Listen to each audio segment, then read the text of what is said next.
pivot to Asia, the focus on great power competition. There was the notion that, well, what can we sort of not do anymore? And Africa popped up, mainly because I guess you're first in the alphabet for the blank slate review there. I don't think they did it that way, but you came up first anyway. But it did prompt a very interesting discussion about how the world is interconnected. And having just returned from a Codel to Africa a few weeks ago, the great power competition is alive and well on the continent of Africa. So when we're looking at how we meet the national security challenges we have to look at them in a broad geographical way. Russia and China are certainly very active in Africa, as we are as well. So how do we meet our interests there? And I know there's been a lot of interest in that subject, and we'll look forward to those comments from the members who asked questions about that. And obviously, Central Command has been the central focus for going on 20 years now, between Afghanistan and Iraq and various activities in the Middle East. It continues to be a challenge. And while we are focused on great power competition, that great power competition, of course, is present in the Central Command as well. But we also have to continue to be worried about the threat from violent extremist organizations. And the lesson learned right back to 9/11 started in Afghanistan. An ungoverned space became fertile ground for a dangerous terrorist organization to find safe haven and plot and plan attacks against us in our interests. And that risk is still there. If we do not find partners in regions like the Central Command represents to deter those groups from forming, they will form, and they are still there. ISIS, Al-Qaeda, and various other offshoots. So we have to have a plan to meet all of our challenges in a reasonable way within our budget. And I think these two regions are particularly ripe for a discussion of how we do that, because you can sort of look at the needs there and it can very quickly overwhelm you in terms of the resources we have available. Let me say I'm 100% confident that with the best U.S. military the world has ever seen, with the number of partners that we have and the capabilities that we can bring to bear, that we can absolutely meet those challenges if we're smart. If we make the right resource decisions, if we manage risks in an appropriate way, and if we give our troops the support they need, I'm 100% confident that we can meet those challenges even in complex parts of the world like the two that you gentlemen represent. Lastly, given what's going on in the world, we will need to hear from you about how the coronavirus is impacting your regions. Obviously, Iran is one of the most impacted countries, and how that affects things and how it is affecting your operations. As we've seen various cancellations, travel restrictions, difficulties. Your perspective on how that's going to impact your areas of responsibility will be very helpful to informing us how we can help you do that. And that is all I have. With that, I'll turn it over to Ranking Member Thornberry for his opening statement. Thank you, Mr. Chairman, and let me join in welcoming each of our witnesses here today. And General McKenzie, let me begin by expressing condolences at the loss of 2 Marines in Iraq within the past couple of days. My understanding is they were working with the Iraqi forces to clear out ISIS from some tunnels and a complex there, and have given the ultimate sacrifice to protect us here at home. I support the National Defense Strategy. I completely agree, and I think it makes sense to put greater emphasis on great power competition. I completely agree with the Chairman that great power competition takes place all over the world. And his recent trip, as well as these 2 maps that are in front of us, show Russian-Chinese activity in Africa as one example. Also takes place in the Middle East and South Asia. It occurs all over the world. But the rest of the story is the job against terrorism is not done yet. They are certainly not finished with us. And we cannot wish it away and just presume that if we say peace has broken out, that they're going to leave us alone.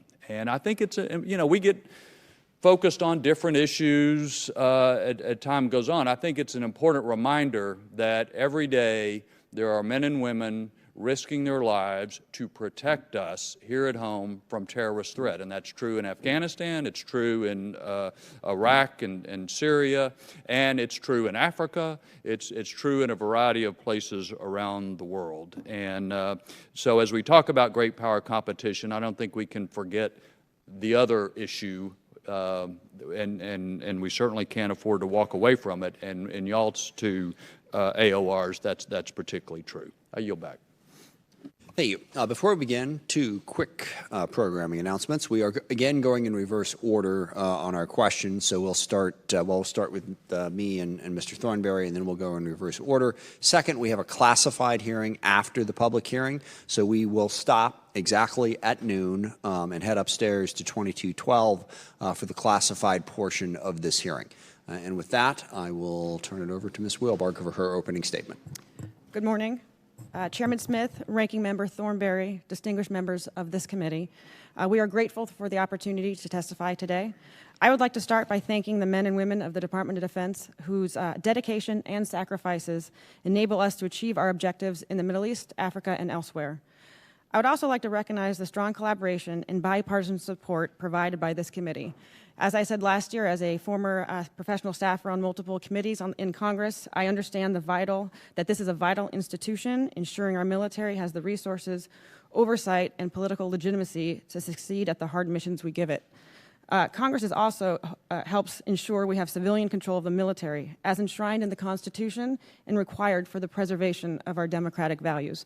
So thank you for all you do. As you know, our approach to the Middle East and Africa policy is guided by our national security strategy and our NDS. Our overall goals are to protect the American people, defend the homeland, and promote prosperity and peace from a position of strength. As you have heard numerous times, our NDS directs the department to focus on near-peer competition while remaining vigilant in countering threats from rogue states like Iran and North Korea, and continuing to address violent extremist organizations like Al-Qaeda and ISIS.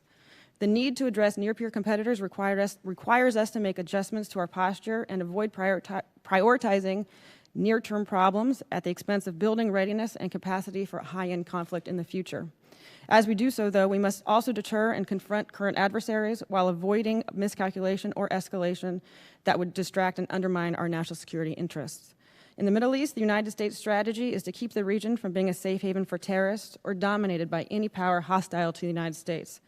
The department is focused on ensuring continued success against ISIS and Al-Qaeda, strengthening deterrence and our defenses against Iran, and competing with China and Russia. This requires investing in sustainable partnerships as a whole of government effort. As to Afghanistan, our mission is guided by the President's South Asia strategy.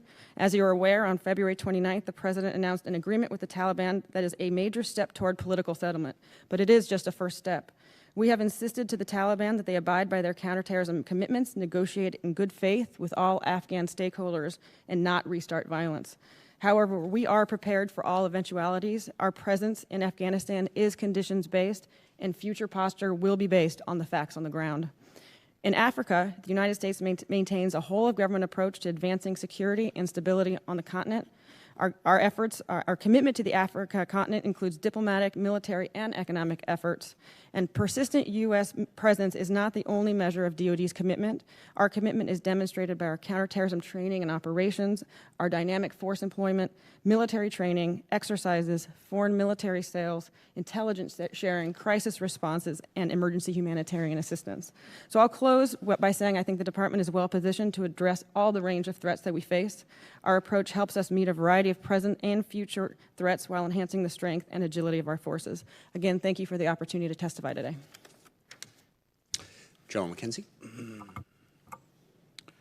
Chairman Smith, Ranking Member Thornberry, distinguished members of the House Armed Services Committee, thank you for the opportunity to testify here today.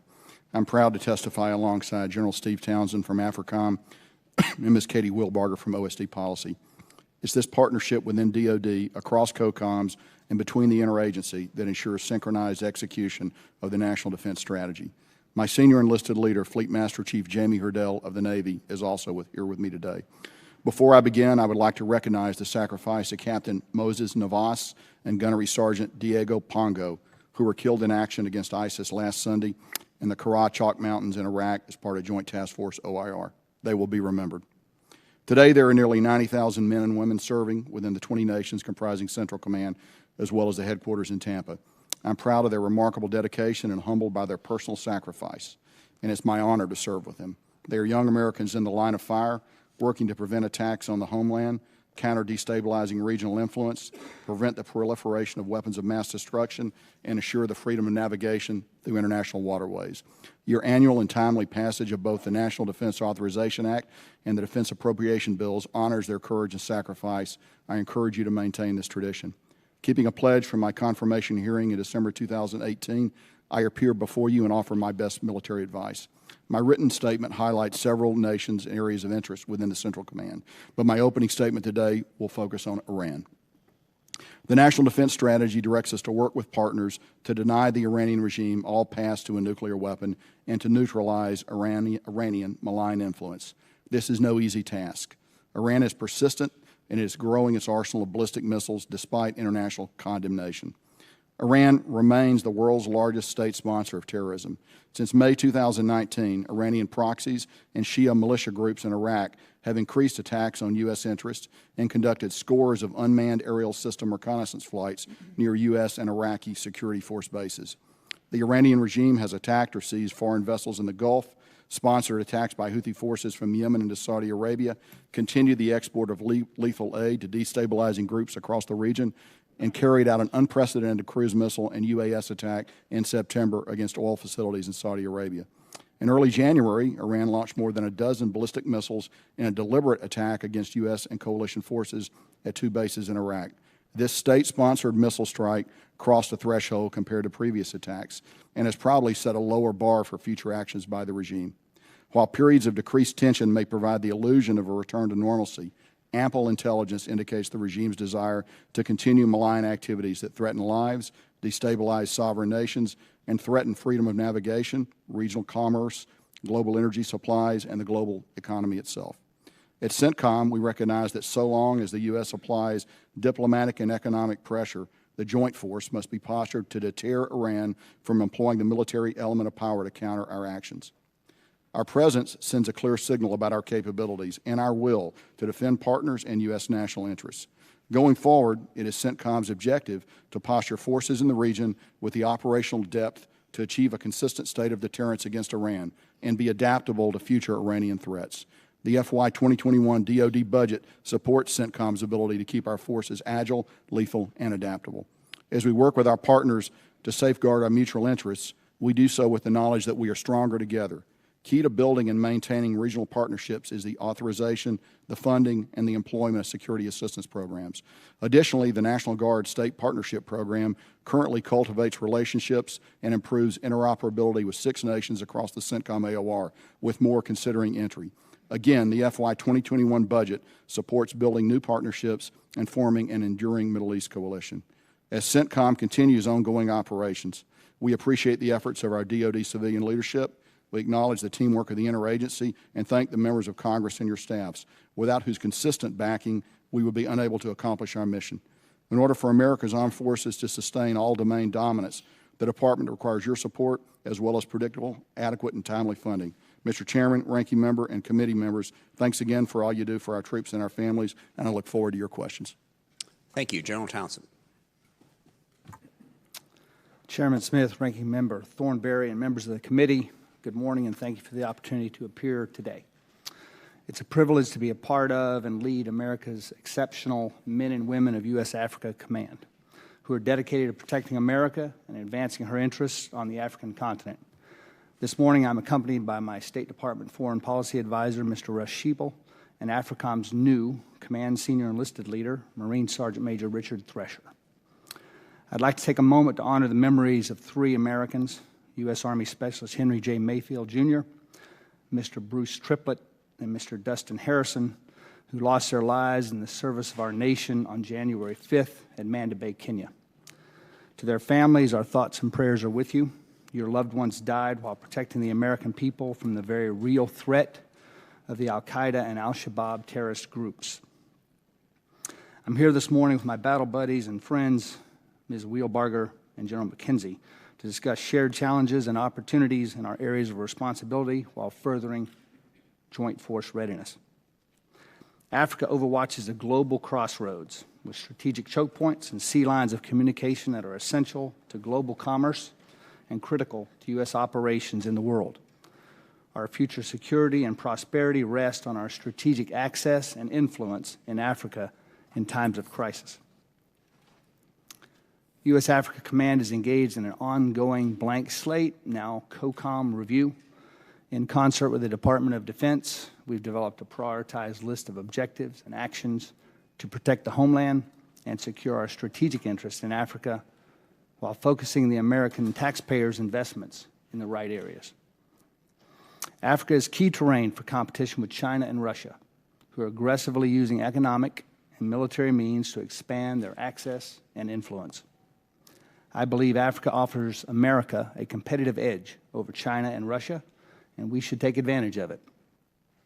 We will grow more efficient to contribute to higher defense priorities and refocus resources to global power competition. But we cannot take pressure off major terrorist groups like ISIS and Al-Qaeda. These groups and many others remain an inconvenient reality in Africa.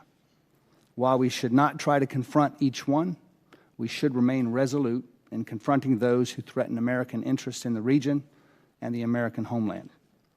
Today, AFRICOM does that using a very light and relatively low-cost footprint by supporting African and international partners who are leading these efforts. In my first 8 months on the job, I've learned that small investments, a few troops and a few bucks, can go a long way and make a real difference in Africa. Our whole-of-government and partner-centric approach acts as a force multiplier to address Africa's many complex challenges. What AFRICOM accomplishes with a few people and a few dollars on a continent 3.5 times the size of the continental United States is a bargain for the American taxpayer and low-cost insurance for America. A secure and stable Africa remains an enduring American interest. U.S. Africa Command remains ready to protect and advance American interests and respond to crises in Africa. Mr. Chairman and members of the committee, thanks for your continued support to our armed forces. I look forward to your questions. Thank you. General McKenzie, and actually Ms. Wheelbarger as well, if you could answer a question about the Taliban peace treaty. And understand the negotiations that we've had with the Taliban, but the key part now is the Taliban negotiating with the Afghan government. That seems problematic. And I support the effort to try to find a peaceful solution here to enable us to reduce our footprint and rely more on partners. But how do you see that negotiation between the Taliban and the Afghan government going? What needs to happen in order for this peace agreement to go forward? I'll begin recognizing this is largely a State Department lead and my colleagues in IPSA as well. But from our perspective, from the Secretary's perspective, as he said, the peace agreement is not perfect, but it is a good first step, and the inter-Afghan dialogue is a key component of that. We do have suggestions as late as this morning before I left that there might be somewhat an offer from President Ghani to provide some prisoner releases. That is a basic part of the initial agreement between the U.S. and the Taliban. That was not part, the Afghans were not in that piece of, the Afghan government was not a piece of that part of the agreement. But I do think we might have actual successful good faith efforts, as maybe even today, that will get the intra-Afghan conversation started. Okay. And General McKenzie, how is it affecting operations at the moment? Sir, thank you. The Taliban need to keep their part of the bargain, and they are continuing attacks. Those attacks are relatively low in scale. They are not directed against coalition forces. They are not occurring in city centers. They are occurring at isolated checkpoints, but those attacks are occurring, and they are not consistent with the movement toward a negotiated settlement, and they are not consistent with the undertaking they made. Thank you. General Townsend, focusing on West Africa in particular, I was alarmed when I was there at the growing threat from the violent extremist organizations in the region. Burkina Faso, Mali, and Niger, to varying degrees, their governments are all under pressure. There are portions of their country that are increasingly outside of their control. How do you see that fight going in those three particular countries, and what do we need to do to stop the spread of those groups? And I guess the other question would be, where do you see the risk that those groups will use those safe havens to plan larger operations? Chairman, in West Africa and the Sahel region, I think that the Western and international and African efforts there are not getting the job done. ISIS and Al-Qaeda are on the march in West Africa. They're having success, and the international efforts are not. So why is that? I think that there's, the African partners there don't have a lot of capacity or capability. There's a lot of Western assistance going in there, European-led, French-led and European-led with the U.S. in support. I think it's insufficient and it's uncoordinated.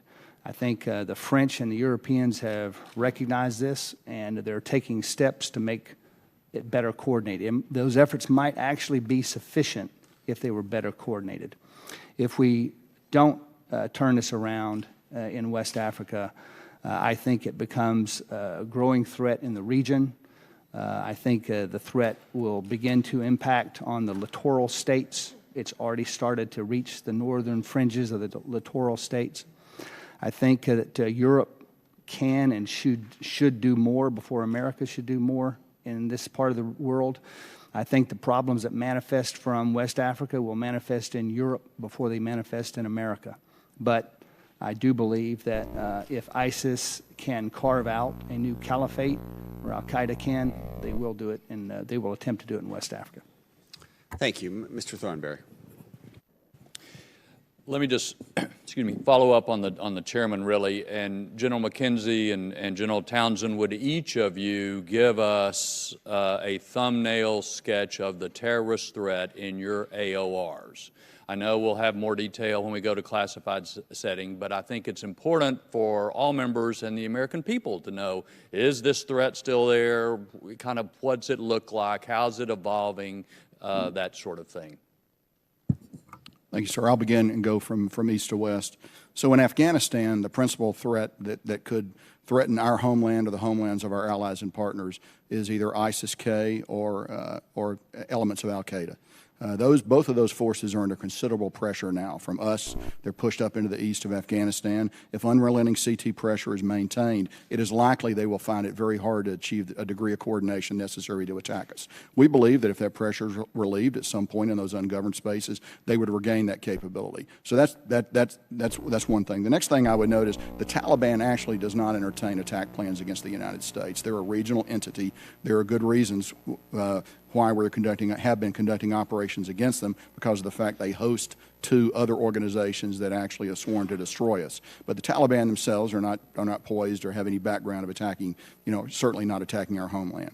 I would tell you in the far west end of the theater, in the Idlib pocket, there are remnants of Al-Qaeda and remnants of ISIS that do entertain attack plans against us. They're being compressed right now. It's hard for them to generate those attacks at the moment because of the conflict that's going on out there. And that conflict, while it does have the effect of limiting their ability to operate against us, is also going to have profoundly horrific humanitarian outcomes in the western part of Syria. So we watch that carefully. In the south, in the Arabian Peninsula, AQAP still has visions of attacking the United States. They are under pressure and find it hard to realize that. But if left unconstrained, undoubtedly they would regenerate and present a threat to us as well. Last, I need to mention the largest state-sponsored terror organization in the theater, the Iranian Threat Network, whether it is Shia militia groups in Iraq, Lebanese Hezbollah, or Kataib Hezbollah. All of those entities entertain to some degree a desire to attack Americans, generally in the theater, but Iran's reach is not only regional, it is global, and in fact, as you know, has been manifested a few miles from where we stand right now. I'll go from west to east. In West Africa and the Sahel, as I was just discussing a moment ago, the threat there is both ISIS and Al-Qaeda. Al-Qaeda has an arm, a branch there called JNIM, Jamaat Nusra al-Islam. That group is as part of Al-Qaeda as any group is on the planet. And they are a growing threat there. And what's an interesting dynamic that we see in West Africa that we don't see in other parts of the world, there Al-Qaeda and ISIS cooperate with one another. I can't really explain that, and I've been asked before if I thought that might be something new that we would see growing. I don't think so. I think it's a local phenomenon that these folks have grown up with each other, known each other all their lives. One joined one gang, one joined the other, and so they cooperate with one another. This threat, if it grows, if it continues to grow at the pace it has, and we're seeing a 5-fold increase since last year just in the Sahel alone, we're going to see that threat emerge and manifest in the littoral states of West Africa. I think unchecked, this threat becomes a threat beyond the region. Moving to the north, we have ISIS there in Libya. That threat has been significantly reduced, and we are keeping close watch on that to ensure that it stays that way. And we've been able to do that with work with both sides of the Libyan civil war. They have both supported our counterterrorism efforts there. Moving to the east, there's a small presence of ISIS in Somalia and East Africa, but it's not a great operational concern, but Al-Shabaab is. Al-Shabaab is the largest and most kinetically violent arm of Al-Qaeda. And they are a serious threat to not only the Somali people, but the entire region. As one example is a recent attack in Kenya. Another example is their threats to embassies in the region outside of Somalia. I can discuss more about the threat of Al-Shabaab in a closed hearing. I would just say that I'm of the belief that Al-Shabaab today poses a significant threat to American interest in the region, and that threat would continue whether we were in Somalia or we were not in Somalia. And I also believe that if left unchecked, and we've been putting a fair amount of pressure on Al-Shabaab, if left unchecked, I believe that that would manifest into an international threat. Ms. Loria. Well, thank you, and it's great to go at the beginning so we can talk about aircraft carriers up front. So I wanted to start with General McKenzie. Recently, the Abraham Lincoln completed the longest deployment for a carrier since the Vietnam War, and that was due to a casualty on the Harry S. Truman, which made it unable to deploy on time. I was just giving that background to focus on how vital is it to your completing your mission to have a continuous carrier presence in the Gulf? So the aircraft carrier brings mobility, it brings offensive firepower, it brings defensive firepower. We can position it, we can move it around, it complicates an adversary's targeting. So it's a uniquely American piece of capability. Additionally, the virtue of the aircraft carriers, there are no access, basing, and overstrike restrictions that operate on forces that launch from that carrier. So that gives me great flexibility. Having said all of that, it also has a profound deterring effect, principally upon Iran. They know where the carrier is, they track the presence of the carrier, and I view a carrier as a critical part of a deterrent posture effective against Iran. So that actually leads into what the next part of my question would be, is if you were to deploy Air Force assets to the region, would you feel that you could have an equivalent deterrent effect by Air Force and a combination of other assets in the region if you were not to have a continuous carrier presence? And then secondly, has the carrier presence or any of our presence actually deterred any of the recent Iranian aggression? Because they continue to harass, aggress, even though we are putting more forces there. So I was wondering what your assessment of that was. Sure. So I tend to think of land-based air power as complementary to sea-based air power. Again, we can use them both. They both bring unique capabilities. Again, the particular and unique advantage of sea-based air power is it launches from a piece of United States sovereignty. So there are no restrictions that can be they'll be placed on where those airplanes go or what they do, which gives the commander-in-chief significant flexibility as we look at what we might want to do. So that's the military component of it. It is my best judgment that we have reestablished a form of rough deterrence, what I would call contested deterrence, with Iran in the wake of the strike on Qasem Soleimani and the attack on our bases. And part of that deterrence is obtained by our obvious force presence in the theater. Force presence that was not there in the spring of 2019 that led them to undertake the cycle of violence that culminated in January. Well, thank you. And pivoting more on that continuous presence, and I'd switch to Ms. Wheelbarger. Recently, and in your statement here, you discussed dynamic force employment. And in January, as the Lincoln was heading home, a spokesman for Naval Air Forces San Diego said the new Navy deployment model of dynamic force employment means less predictable deployments will become more routine. So less predictable will be the routine. And the statement went on to say the length of this deployment is not ideal or something that's going to become a regular thing, but they're not going to be as predictable as they were in the past. Our crews and families should, prior to deployment, discuss the possibility of something like this, i.e. an extended deployment happening. Do you think that the extension of the Lincoln was an example of what you really mean by dynamic force employment? And should we expect deployments to be of longer duration, 8 months, such as the Lincoln, in order to satisfy these requirements in these AORs?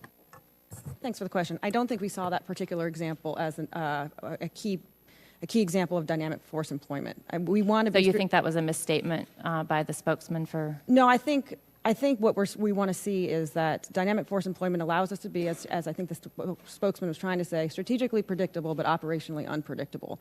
But we have to have the kind of forces that can respond to current events, both based on the adversary, but also based on the situation within our forces. So I would say an extension is that's common, but we're something we're going to need to be prepared for. So would you say that we have been able to respond adequately when we had the delay in the Harry S. Truman and the extension of the Lincoln? For the combatant commanders specifically, and specifically for CENTCOM, have you felt that the Navy and the carrier fleet has been able to respond adequately to meet your needs for deterrence within the region? Through heroic efforts and just tremendous flexibility, yes, they have been able to do that. I am keenly aware of the total burden that places on the Navy in particular and the Joint Force in general when they meet these requirements. Thank you, and I yield back. Thank you, Mr. Walls. Thank you, Mr. Chairman, and I certainly share the condolences for the 2 Marines that we just lost fighting ISIS. And I think that dynamic, fighting ISIS right now, a resurgent ISIS in Iraq and what we just went through in Syria, is exactly what we want to prevent happening in Afghanistan and Pakistan. General McKenzie, you just mentioned a moment ago, you just testified that we have sufficient pressure on ISIS and al-Qaeda to keep them on their back foot, but if we relieve that pressure, they could be and would likely be resurgent. So let's just fast forward a bit. Let's presume the Taliban is sincere about peace. They enter into a process with the Afghan government. They meet all of our conditions for a full withdrawal in 14 months. Although I have a lot of questions about what those conditions are, which I'll hold for the classified setting. But let's presume all of that happens. I'm struggling to wrap my mind around how the Taliban has a military capability, even partnered with the Afghan army, which I think we would agree is not independently operable at this point, to keep that sufficient pressure on half the world's terrorist organizations in one of the most difficult places in the world. So how does that help me understand, help all of us understand how that happens in the absence of U.S. forces? Does the Taliban have the military capability, along with the Afghan army, to keep sufficient pressure? So over the last several months in eastern Afghanistan, we've watched the Taliban compress and crush ISIS presence on the ground in southern Nangarhar province.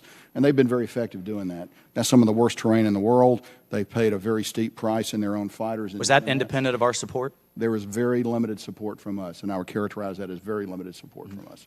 So they've demonstrated capability to do it. It was a bloody mess, but they did it. In fact, ISIS really now no longer holds ground in Nangarhar province. They're trying to reestablish themselves up to the north in other provinces, and it remains yet to be seen if they're going to be successful doing that, and we'll know over time if they are. But they've demonstrated a capability to do that. Frankly, sir, it is more a question of will than capability, and that will have to be developed in the fullness of time. I defer to no one in my distrust of the Taliban, but we will have the opportunity to... So just to be clear, sorry, I have limited time. You believe in the absence of all U.S. forces, your military advice, the Taliban and the Afghan army have sufficient military capability to keep all of those, not just ISIS, al-Qaeda, everything that exists in Pakistan, to keep them at bay, to keep the homeland safe.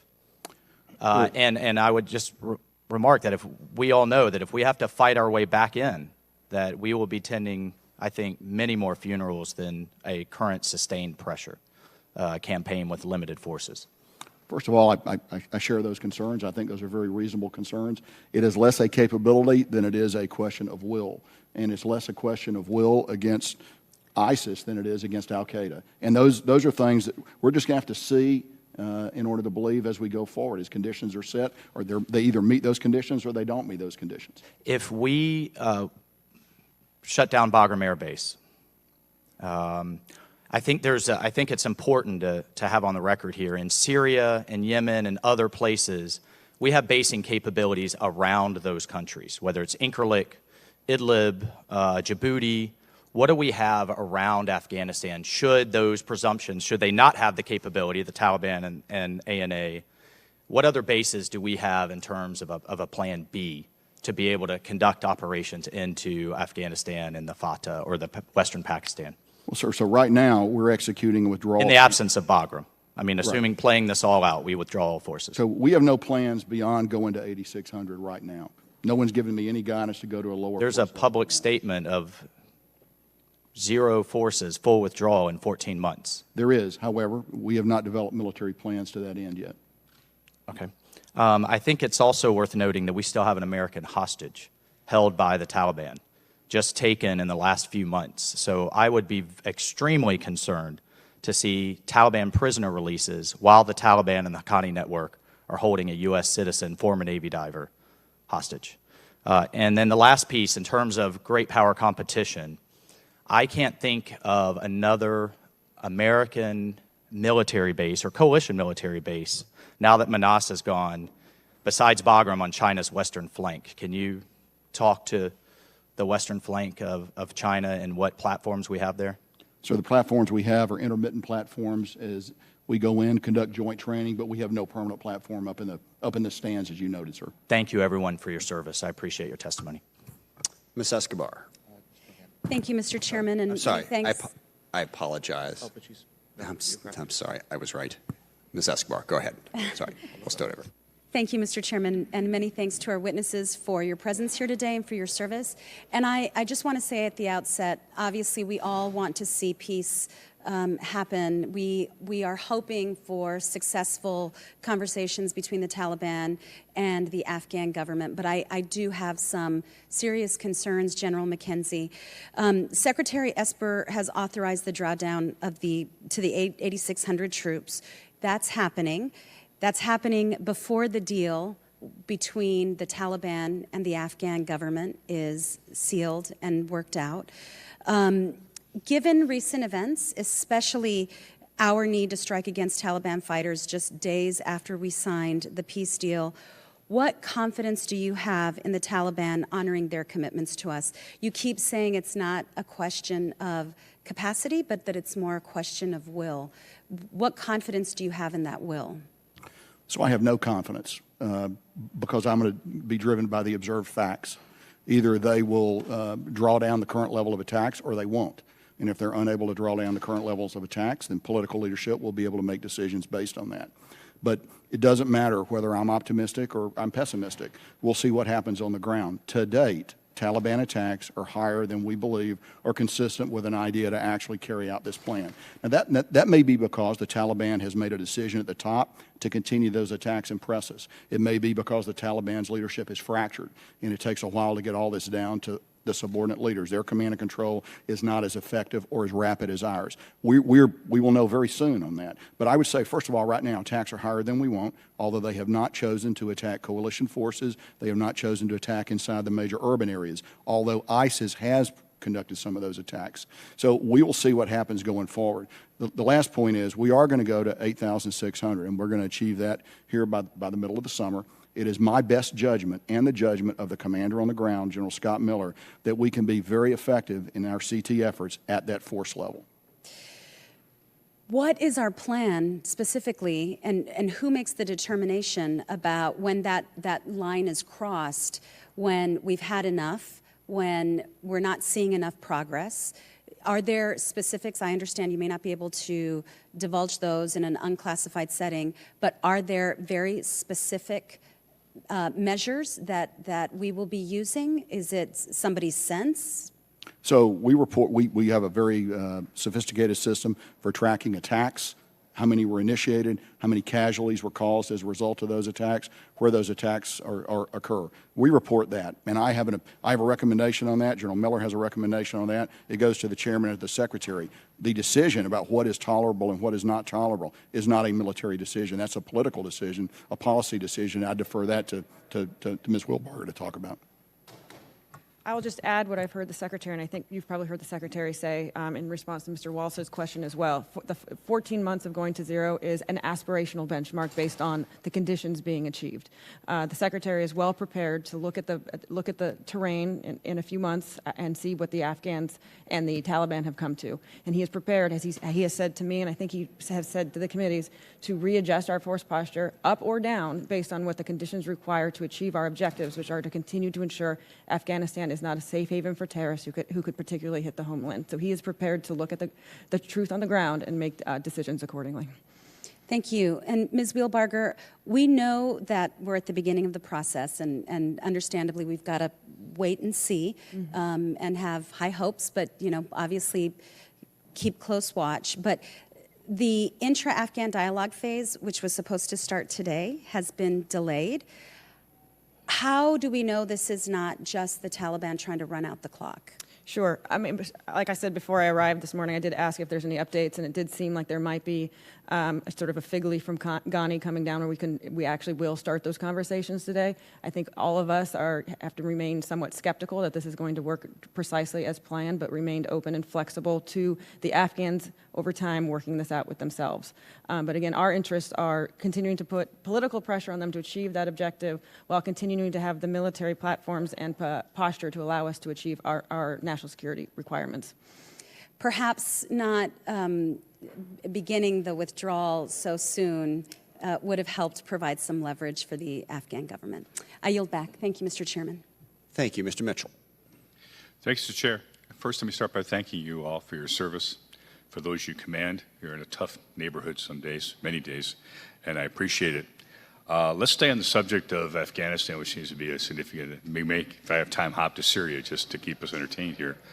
I think Mr. Walt's comment, which I want to reinforce, is that, General McKenzie, correct me, but I think the ability to manage or to keep ISIS under control in Afghanistan very much depends upon the Taliban working with the Afghan army in some cooperative manner to manage that or to keep that under control, yet that we haven't exactly seen that the Taliban seems interested in doing that. Am I mistaken in my impression at this point in time? You are correct. We have not seen any movement in that direction. I would agree that coming to some ability to operate together, or at least in a complementary fashion, is going to be critical to their movement forward. Well, in keeping with Mr. Walsh's question, the reality is while the zero may be an aspirational goal, the point that he makes, which, with all due respect, sir, you avoided, was if we withdraw from Bagram, if they run out the clock, don't attack coalition of U.S. forces, continue the current mode they're at, we then have to face going back in, because it's my impression we don't have an alternative kind of staging that in that area. Is that incorrect? Leaving Bagram is a problem. If we were to pull out completely from Afghanistan, you are correct. We've looked at all kinds of over-the-horizon options, and none of them are particularly good. Back in 2001, 2002, it was very difficult to get into Afghanistan in the first place. Those problems would present themselves again, so I acknowledge that. The only point I would make is, and again, I emphasize, I'm not optimistic or pessimistic. I'm just going to be driven by the facts here as we see it. Over a 14-month period, the Taliban are also going to be acted upon by the Afghans. So it's not strictly that the Taliban have a perfect secret plan to take over. There are a lot of people in Afghanistan that have a strong view of the Taliban, sure. And the Taliban consistently polls at about 12% popularity in Afghanistan. So they face their challenges too, and we should not assume that they will run to victory as we withdraw. Ms. Wheelbarger, if you could relay, I think, to Secretary Esper, and maybe he could, if we get a chance, relay to the Secretary of State. I'm not sure it's an adequate standard to say so long as the Taliban dial back or stop attacks on coalition of U.S. forces that we're comfortable saying it's all good in Afghanistan. I support, we don't want to be there. We've been there far too long now.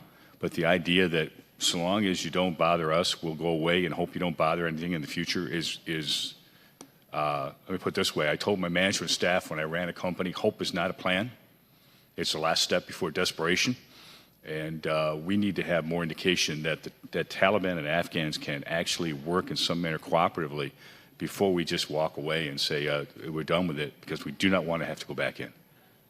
That would be catastrophic. Understood. I will relay that back. I do think part of the conditions that we expect the Taliban to live up to is ensuring that they are not renewing their counterterrorism activities that brings insecurity and lack of stability to the entire country. I mean, I've heard the Secretary say numerous times that he is prepared to ensure that we will defend our interests, and that is, again, going after those the terrorist elements that will now or in the future pose an external operations threat to us. Well, our interest also included the one U.S. Armed Forces hostage that the Taliban hold. Understood. And if I were in a different seat, and I'm not, I'm in this seat, there's no way in God's green earth I'd sign off any agreement until that hostage was put in front of me in good condition. The idea they are holding a member of our armed forces and we sign some agreement offends me. And I think, frankly, if I asked privately the gentleman sitting to the left, I'm not sure they wouldn't be equally offended. We want him back. We want him back now, and we want him back in good shape. There's one thing I will add. I think this administration has been very, very focused on hostage releases and rescues, so it continues to be a priority, but I take your point. Well, focus is one thing. Someone needs to relay the message that it's not acceptable. I'm offended by it. Quickly, if I can make a comment about Syria, I think someone needs to explain to, not sure our commanders as well, but also to the forces on the ground and the American people what our objectives are in Syria. They seem to have keep changing dramatically, and it's not helpful. It's not helpful to our allies. It's not helpful to our forces on the ground. I'm not sure we understand them here. I was pretty blunt about my assessment that these mercurial changes simply do not allow for an effective command in Syria and leave us vulnerable. So someone needs to explain to Congress, never mind the gentleman sitting to your left, what our objective is in Syria, and when we define that we've met that objective, we're prepared to leave. So I would ask simply someone sometime, please, because that would be helpful. Thank you. The gentleman's out of time. Ms. Trahan. Thank you, Mr. Chairman. General McKenzie, thank you for being here. You recently indicated that your biggest concern in the near term was not necessarily a direct Iranian attack. It's their proxies in areas like Iraq and Syria where they could come against us. In your written testimony, you also indicated that ample intelligence points to Iran's desire to continue malign activities that threaten Americans' lives. So can you please describe the threat of Iranian retaliation as you understand it, conventional or by proxy forces, to us, our soldiers, and to our allies? Certainly. So we believe that Iran has a long-term vision of ejecting the United States from the theater, from the Central Command region. And specifically, the place where they'd like to see that first would be in Iraq. That's the place that they would like to start. So they would believe they can apply considerable pressure on us, raise the level of pain high enough so that would come out. They have a lot of tools to do that in Iraq. They have a large Shia militia group there, numbering in the tens of thousands, that is responsive in varying degrees to Iranian control, but nonetheless they hold everything from explosively formed penetrators, which killed a lot of people in Iraq in the 2007-2010 period, to large rockets and precise missiles that they could employ. The Iranian desire, I believe, would be to try to do that in a manner that's not completely attributable to Iran. They may be wrong in making that guess because we're pretty confident we can determine attribution. But you know what we've seen are a number of attacks at the U.S. Embassy. Some as recent as just less than 2 weeks ago. Rockets fell very close. Rockets have fallen inside the embassy compound. We have a variety of things that we do to protect ourselves, and we've been good so far in doing that. That luck's not going to hold out forever. And at some point, the degree of Iranian command and control over those Shia militia groups may be tested. I have always said that Iran can certainly direct attacks in Iraq. Iran may not be able to prevent attacks from occurring in Iraq. And frankly, the fact that Qasem Soleimani is no longer there to tie it all together makes it a little more difficult for them to affect command and control, even though I think the threat is less with his death. Sure. So, thank you. So, as we draw down troops in Afghanistan, I'm wondering: are we expanding our military footprint in the region? Are we reshuffling troops? And I ask because I'm concerned with force protection, but I'd also like visibility into what our troop presence is going to look like, or as you project it through the year. Certainly. So we are on a glide slope to draw down to 8,600 in Afghanistan. We'll reach that goal by the middle of the summer. We will have, in my judgment, adequate force protection for those forces that remain there. On the other end of the theater, in Iraq, we've got around 5,000 U.S. forces there. Got a number in Syria, and I'll be happy to talk about that in the closed session in just a little bit later. But we believe that in general, we have adequate force protection measures there. We are also in the process of bringing air defense systems, ballistic missile defense systems, into Iraq in particular to protect ourselves against another potential Iranian attack. So we will look at those. I balance those two active theaters all the time. Now, there are other forces, obviously, in the theater as well. Over the last few months, as you know, we've brought forces into the Kingdom of Saudi Arabia, both to assure them and to add operational depth to our force presentation against Iran in order to deter them. Our buildup at Prince Sultan Air Base, or PSAB, is indicative of that. The beauty of that base is it is out of short-range ballistic missile range of Iran, but yet is close enough for our various types of fighter attack aircraft to operate out of there. It is well defended and provides significant additional depth in the theater. We talked a little bit earlier about naval presence in the theater. Naval presence is always the most effective and flexible form of presence because you can dial it up and down. And you don't have to worry, again, as I've noted earlier, about access, basing, and overflight as you bring those in. So we constantly balance forces in the theater. And I would just close by saying, I was the director of the Joint Staff when the NDS was written. I am very much aware of the larger priority we need to place against the China threat, the Russia threat, and other threats. So I know the cost that we ask when we bring forces into the CENTCOM AOR. Thank you. I appreciate that. In my remaining time, and I know I don't have much, but I'm wondering if Secretary could just comment on the diplomatic efforts that are riding alongside our military presence. With respect to Iran specifically, well, our major policy continues to be an economic and diplomatic pressure campaign. None of us see that light decreasing anytime soon, and we think that pressure is going to gain over time. Economically, we do think, the Iran economy faces a lot of challenges. They are resilient, but we think that over time, the goal is to bring them back to the negotiating table for a more comprehensive deal. Thank you. Mr. Bacon. Thank you, Mr. Chairman. Thank you for being here today. Americans want to see a positive, peaceful outcome in Afghanistan, especially after 18 and a half years of war. But we also can't afford to have Afghanistan return to a pre-9/11 capability where the Taliban are providing safe haven for al-Qaeda. I think today we have a minimal presence there at a cost that's much less than what we've had in years past. However, if we withdraw and the Taliban find themselves dominant in Kabul, provide safe haven again, I think it'll be a much higher cost later. So those are some of my concerns. So my question to General McKenzie is, what evidence do you have that the Taliban have severed their close ties or alliance with al-Qaeda? So we think in terms of two groups that threaten the United States. We're confident of the Taliban's picture on ISIS-K as an example. Right. We've talked a little bit about that. I'm less optimistic about al-Qaeda. That's something they're going to have to demonstrate that has not yet been demonstrated. Not the beauty of it, but the fact of it is, as we go forward, we're going to have ample time to see if they actually do that. And that will be before we become irrevocably committed to a force presence that would not allow us to have adequate leverage in Afghanistan. Okay. So we don't need to trust them. We don't need to like them. We don't need to believe anything they say. We need to observe what they do, and we have the capability to do that. That would be the chief concern, is that alliance with al-Qaeda. Let's say in 2.5 years, the Taliban are largely in control of Kabul and they're providing safe haven to al-Qaeda.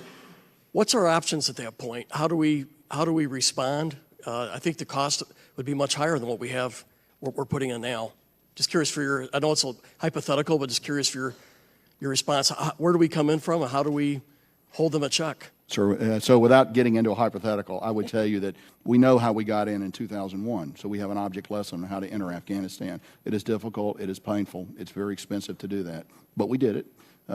Having said that, again, I come back to, we talk about this a lot. I think we're going to have a lot of opportunity to see the way this goes forward and the dynamic between the Taliban and the government of Afghanistan.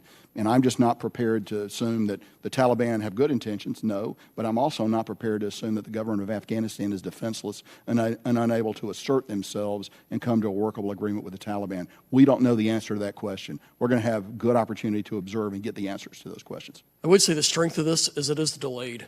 an agreement where we can watch and monitor and turn up the thermostat or lower the thermostat based on Taliban response. So I do appreciate that. Ms. Wheelbarger, I want to ask your thoughts on missile defense coordination and integration. As we know, Iran has approximately 1,000 ballistic missiles, and a lot of the countries in the region need to have some capability to respond. How are we doing it, helping them integrate a capability so it's not every man or woman for himself? Right. One of our key priorities at the moment is helping Saudi Arabia in particular be more capable and integrated with their own missile defense assets. They do have significant numbers of them, but I do think over the last few decades we've been trying to get them to improve their integration to advance their capability. With respect to integration within the region writ large, that I would say is aspirational at best. I mean, you could see these countries eventually improving their defenses by working together, but we have many interagency efforts to try to get our Gulf partners in particular to work more cohesively across the numerous lines of effort, and it's a long-term project, I'll just put it that way. But the key, and I defer to General McKenzie as well to talk about what the military has been able to achieve in advancing particularly Saudi Arabia's capabilities. When we look at Iranian capabilities, this is probably their primary capability to hold us a threat and our allies. Sir, it is, and I would say Iran actually has about 2,500 to 3,000 ballistic missiles. Thanks for the update. But the point that Ms. Wheelbarger made is integrated air defense, the ability to sit, for example, if I go and look at a console at one of my ballistic missile defense sites in UAE, or I go up into another location, the far west of the theater, we're going to see the whole theater in a common operational picture. That is a strength of the United States approach to war and with our NATO and coalition partners. We would like to have that capability replicated in the Gulf. We're working hard to that end. We begin with small steps. It's taken us a long time. When I was the J5 at U.S. Central Command in 2011, we said the same thing. So I'm very much aware this is something we have not been very good at. However, the fact that there is a clear, obvious, evident threat tends to focus people. And I think in particular, the Kingdom of Saudi Arabia is now focused on this. And I had a question for Gerald Townsend, but I'll just maybe close with a comment because I'm running out of time. I just want to commend you for starting Task Force Somalia, especially after Manda Bay. I think it's needed. And I think, so I just applaud the effort of your command for doing that. Thank you. I yield back. Thank you. Ms. Slotkin. Hi, everyone. Hello. General McKenzie, can you just answer for me, is the U.S. engaged in hostilities against Iran or Iranian forces? No, we're not. Do you believe, as CENTCOM commander, that you have authorization for military force against Iran? No, I do not. Does the 2001 or 2002 authorization of military force give you authority to get into hostilities with Iran? Well, the caveat that you always have the authority to defend yourselves. Of course, no. self-defense, but from the authorization. No, it does not. According to the IAEA quarterly report that just came out on March 2nd, Tehran now has enough enriched uranium to produce a nuclear weapon. They reported 220 pounds of enriched uranium, which is 3 times what they reported in November 2019. Today, in addition to more uranium, we have more spinning centrifuges. The UN has been kicked out of many facilities. In addition, as you noted, Iranian proxies have become more active.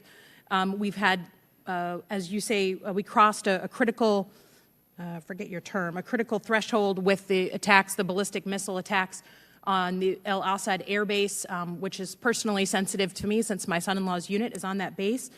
Are we more or less safe as a country from Iran, and are our allies more or less safe than a year ago?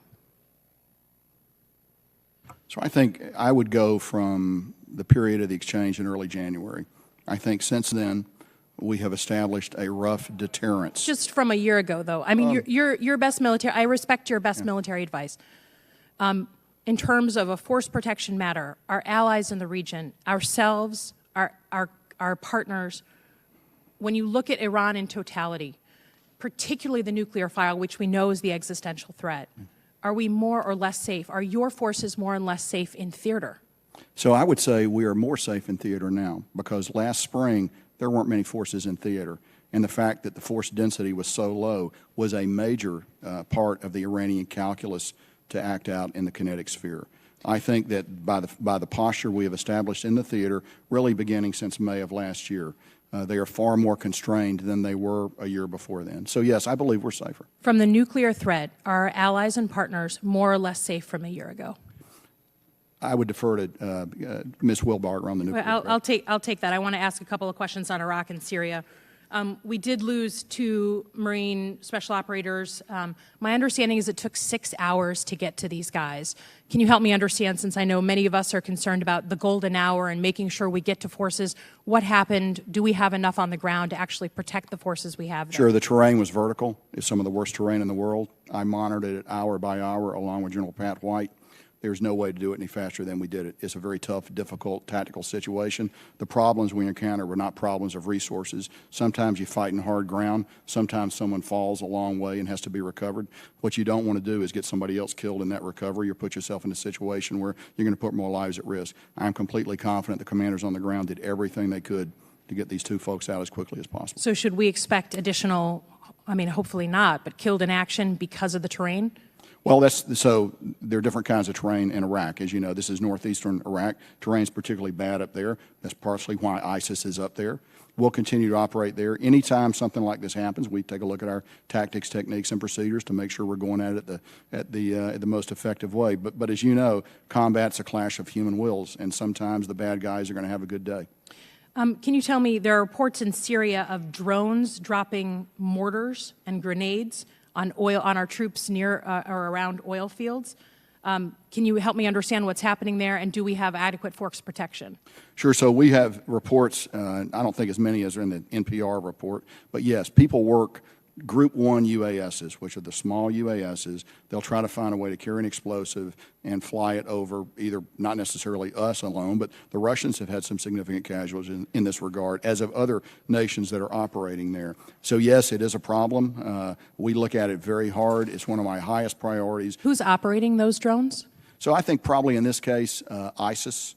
But we're still working that. But if I had to judge today, I would say it was possibly ISIS, but probably not a state entity operating the drones. Mm-hmm. Okay, I yield back. Thank you. Mr. Gallagher.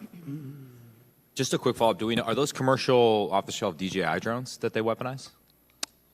That would be my guess. They're, as you know, they're universally available. And another follow-up to Ms. Slotkin's questions. So I think we're getting ready later this week to vote on SJ Res 68, which directs the president to terminate the use of armed forces for hostilities against Iran.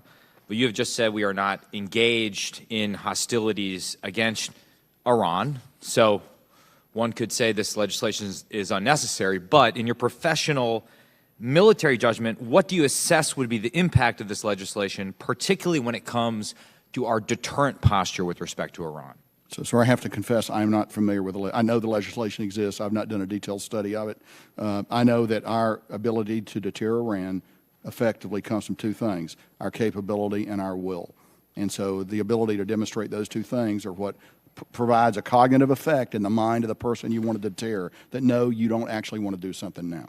Well, that's the same question to Ms. Wheelbarger.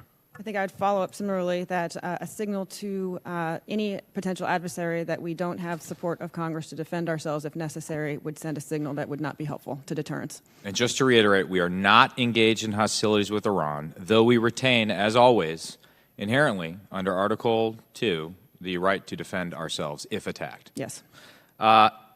Similarly, are you aware of anything you're doing today exclusively because of the 2002 AUMF? Not the 2001, the 2002 AUMF. Are you aware of anything you're doing that relies on the 2002 AUMF? As you know, that 2002 AUMF provides buttressing authority for what we're doing in Syria because the threat of ISIS emanating from Syria has been a supplemental justification for our military activity there. Our coalition forces, for example, rely on the defense of Iraq for their justification, so it's a mutual sign that we see the threat from ISIS from Iraq. I will say that I think the notification you all received on the Soleimani strike did include an additional 2002 AUMF justification for domestic legal basis. At the time, we got vague assessments about perhaps some detentions we have relying on 2002 AUMF. For the record, I disagree with that. I'm with you on opposing an attempt to undermine our deterrent posture with Iran, and I think that legislation is unnecessary. I think it's far past time for us to repeal the 2002 AMF. I think it's doing no work at all. And it'd be a good matter of congressional hygiene when it comes to war powers. But that's a debate for another day. Quickly, I know we've had a lot of discussion about Afghanistan. General McKenzie, in the PB-21 budget request, it looks like the request for Operation Freedom Sentinel is $14 billion, while the request for enduring OCO requirements is $28 billion. So to clarify, if all U.S. service members left Afghanistan, would that $14 billion go down to zero, while that $28 billion would stay roughly the same as other forces stationed within the CENTCOM AOR would continue to conduct CT operations? So I'll have to come back to you on the details of that. I can tell you it's my understanding that that budget does reflect a proposed force level of 8.6 thousand in OFS going forward from like July of this next year. But I will have to take that one for the record and come back with you with a detailed question that you just asked. And then for those who are concerned about the rapidity of our withdrawal from Afghanistan, what, I guess, to put it, what vital interests are at stake, if any, in Afghanistan? And what is the geopolitical importance of Afghanistan? So the vital national interest that threatens us from Afghanistan is the ability of al-Qaeda and ISIS-K to generate attacks against the homeland of the United States and against the homelands of our allies and partners. So that we've seen that happen. We know that's not something that we're talking about as a conditional future possibility. We know that it has happened in the past. The best intelligence estimates tell us that if we do not maintain pressure on those two entities, that in a period of time, and you can say a year, you could say 2 years, you could say somewhere in between, they're going to generate the ability to do external attacks again, and that will manifest itself here in the United States. That is a vital national interest. And then finally, and most broadly, and I only have 25 seconds, I know no theater commander is ever going to argue for less attention and resources, but do you understand the basic premise of the NDS, which is that because China is the pacing threat, Indo-PACOM is the priority theater, not CENTCOM?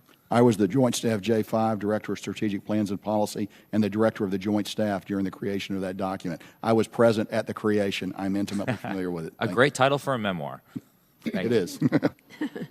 Thank you. Ms. Torres-Small. Thank you, Ms. Chair. Thank you, Ranking Member, and thank you all so much for your service.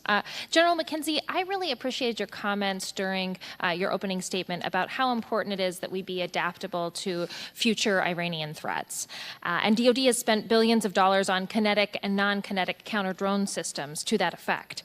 These systems are often tested at White Sands Missile Range, which is in the district that I represent. However, they have yet to be fielded widely, and I remain concerned that our operators are under significant threat from especially small drones and enemy drone swarms, especially from Iran and its allies and proxies. Is it accurate that your command is experimenting with new and more effective counter-drone capabilities that utilize artificial intelligence and autonomous systems? We aggressively pursue anything that will improve the capabilities, particularly against those Group 1 and 2 UASs, as you mentioned. That is one of the things that worries me the most in the theater every day, is the vulnerability of our forces to those small UASs. And specifically to the question about AI and autonomous systems? So I am aware of some experimentation on that. I'll have to come back to you on more details on that. Okay, I we'll would take tell that you for the that record. we have a very broad set of joint requirements to drive that, so it's possible there's something there. We'll take that for the record. It's Certainly. my understanding there's been specific testing at WSMR, so I'd love to look into that further.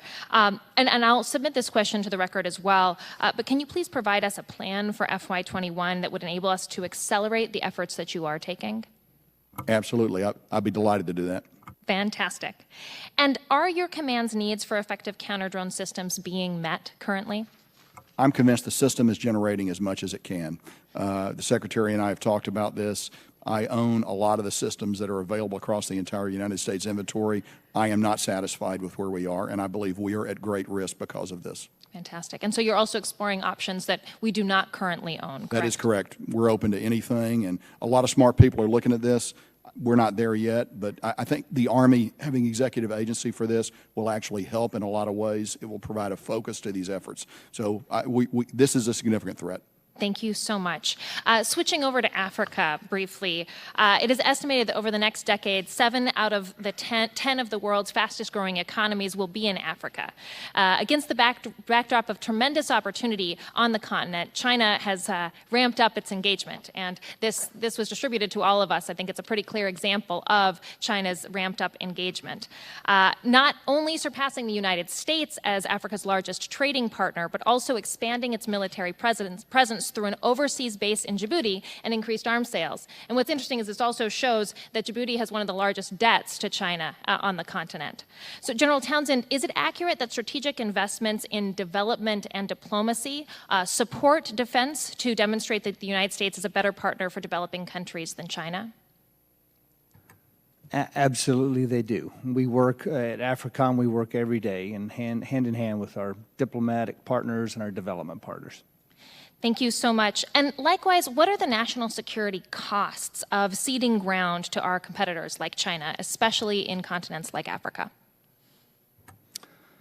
Well, as you can see from the diagrams, Russia and China are competing really hard on the African continent. I don't believe that we have to outcompete them in all 53 countries of the AFRICOM AOR, 54 if you include Egypt, on the continent. You don't have to outcompete them everywhere, but we have to pick and choose where we need U.S. access and influence in the future. And there's probably some places where maybe if they have the edge over us, it's okay. It's not critical for our national security. So I think that it's very important that we look at the continent and decide where we're going to prioritize our efforts. Where do you think we're not investing now that we really should be? I think in global or great power competition. Within Africa? Yeah.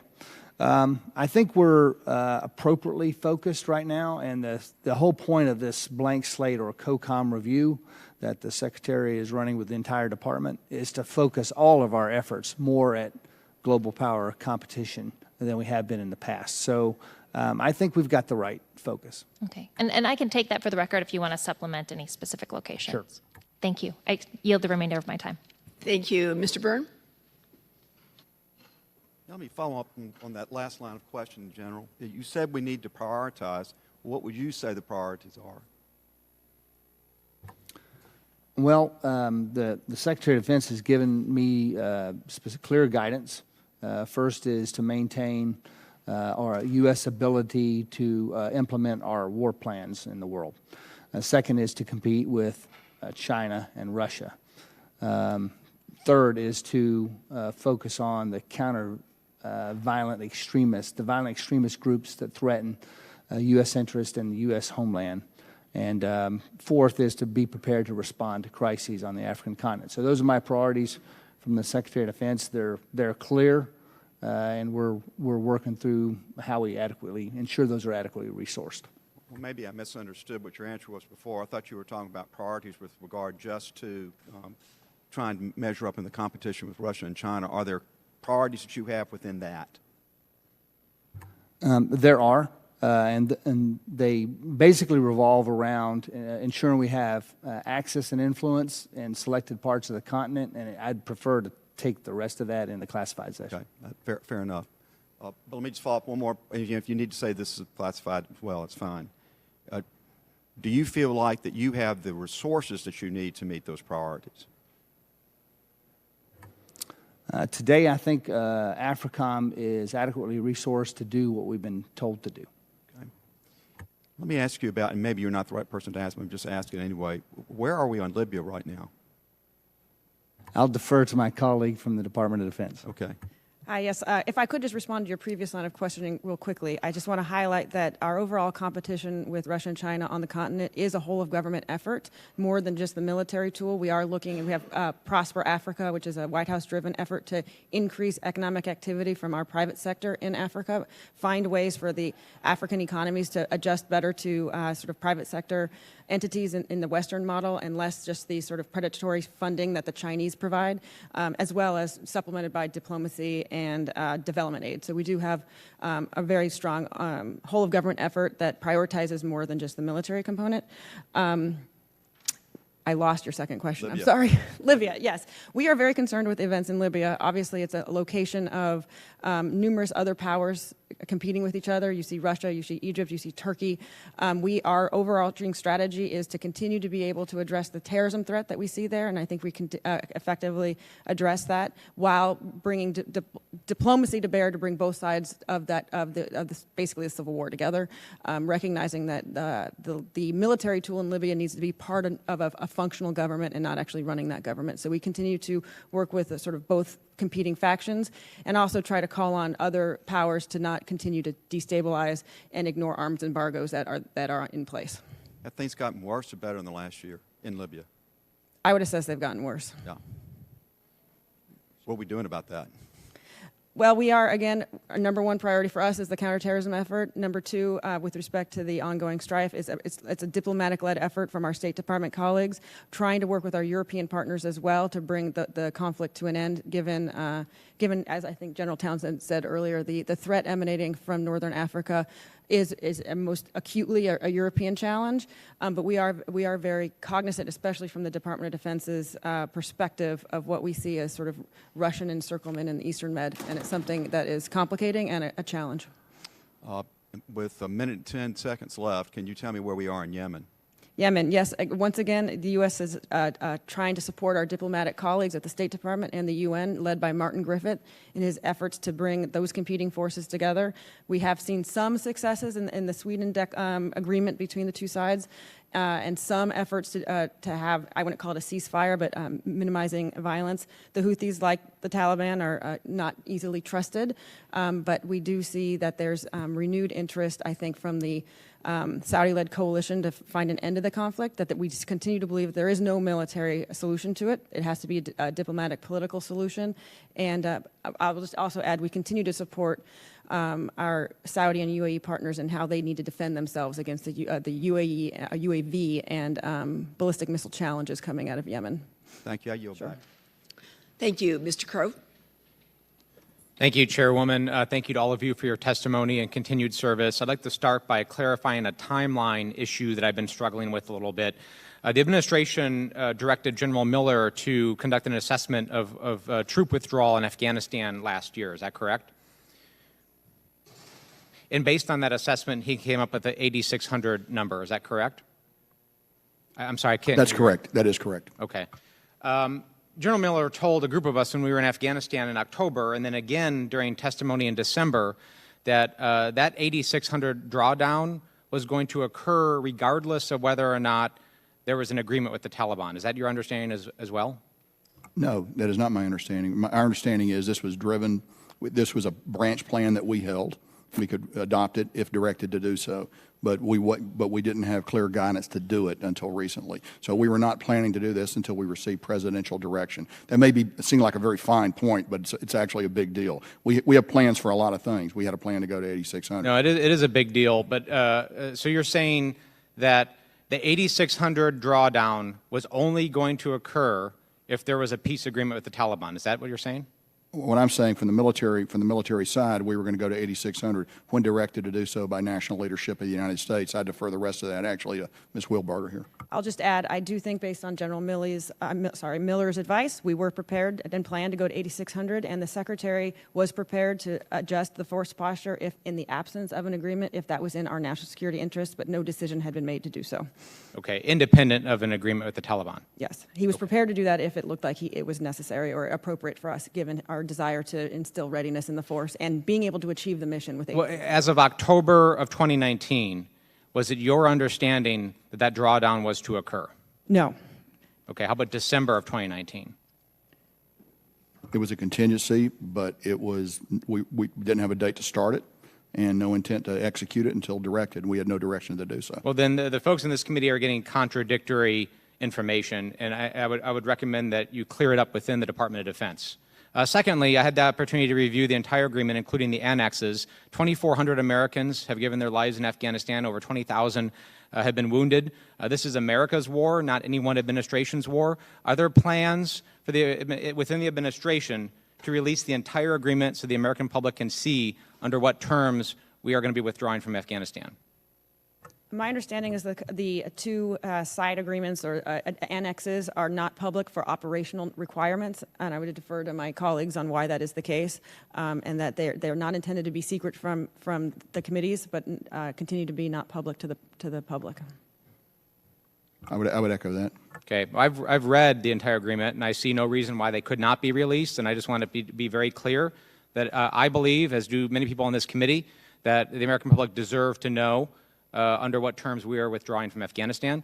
Lastly, in October, when a group of us was in Afghanistan, it was very clear to us by everybody that we talked to that the Afghan National Defense and Security Forces was incapable of staying up on its own anytime in the next couple of years, yet under the plan, we will completely withdraw, including support services and contractors, within 14 months.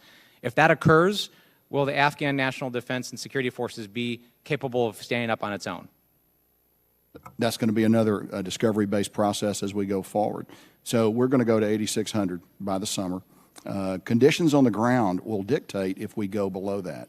If conditions on the ground are not permissive, my advice would not to be to continue that reduction. That would not be my decision. That would be my advice. So that will be based on performance of the Afghan military, their ability to incorporate the Taliban, if the Taliban is going to be incorporated at all. I will have an opportunity to give advice on this. I had an opportunity to give advice on the decisions that have just been made. So these are not things that will happen in and of themselves. So 14 months from now, the Afghan National Defense and Security Forces are not capable of standing up on their own and defending Afghanistan and the government. It will be your advice not to withdraw those support services. Absolutely, that would be my advice. But that's a future contingency, and there are a lot of, it's far more complex than just that. But yes, I will have an opportunity to give that advice. Okay.